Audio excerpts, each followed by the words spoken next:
Hi guys, so I will be presenting the bones of the forearm and hand. We're still at the trail guide to the body, page 110. Okay, so we'll be reading some notes here. Please look at the image here, and we're gonna go ahead with um, highlighting where would be the bones and the muscles that are attached to it. Okay, so the humerus is the bone of the arm.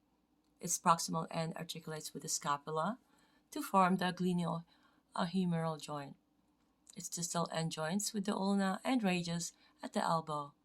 The elbow has two joints, the ulnar, and the humeral radial.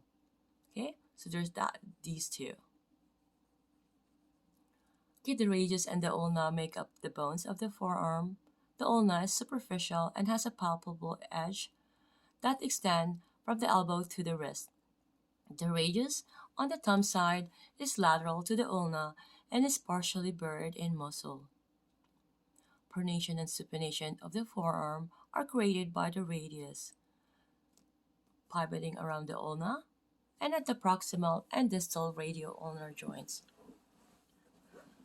The three groups of bones in the wrist and hand are the carpals, metacarpals, and phalanges. Okay, so carpals, metacarpals, and phalanges. Okay, we have established that there. And the carpals are 8 pebble-sized bones, so there's 8 there, that form two rows, proximal and distal. There's a proximal row and distal row, each containing 4 carpal bones, located distal to the flexor crease of the wrist. Sorry about that. The carpals are accessible from all sides. Okay, the palmar, dorsal, radial, and ulnar surfaces of the hand. The metacarpals are 5 long bones spanning the palm of the hand. The metacarpal's proximal end is the base of the long midsection, is the shaft, and the distal end is the head. The metacarpals are easily palpable along the head's dorsal surface. They are deep to the muscles on the palmar side. The phalanges are the bones of the fingers. The thumb has 2 phalange bones and the fingers have 3. All sides of the phalanges are accessible. I just want to mention about the joints.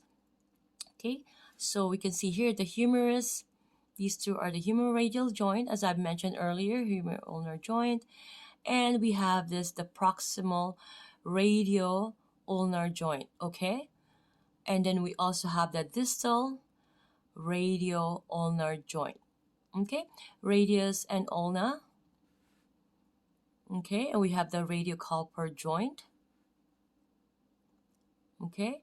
And these are the carpals. There's 8. There's 4 proximal and 4 distal. We have the metacarpals, right? These are all metacarpals. And we have phalanges. You've noticed that in the other 4 digits, this is anterior palmar view of the hand, okay? Um, okay, it's the right hand. So we have here the proximal, the middle, and the distal, whereas the thumb only have proximal and distal. It doesn't contain the middle. So keep those in mind. Okay, so we have mid-carpal joints. It's between the carpal joints.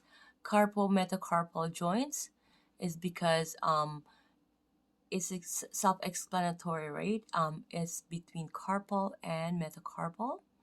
And we also have the intermetacarpal joints. So it's those ones there, it's those joint there. Okay.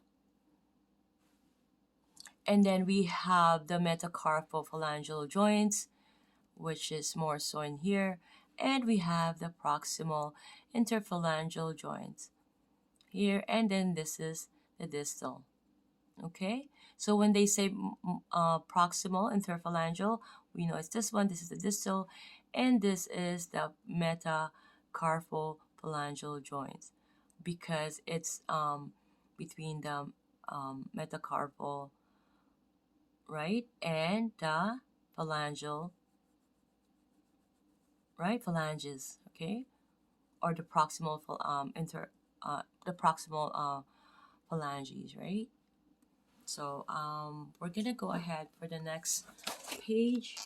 Actually, I'm gonna separate this. I'm gonna have an anterior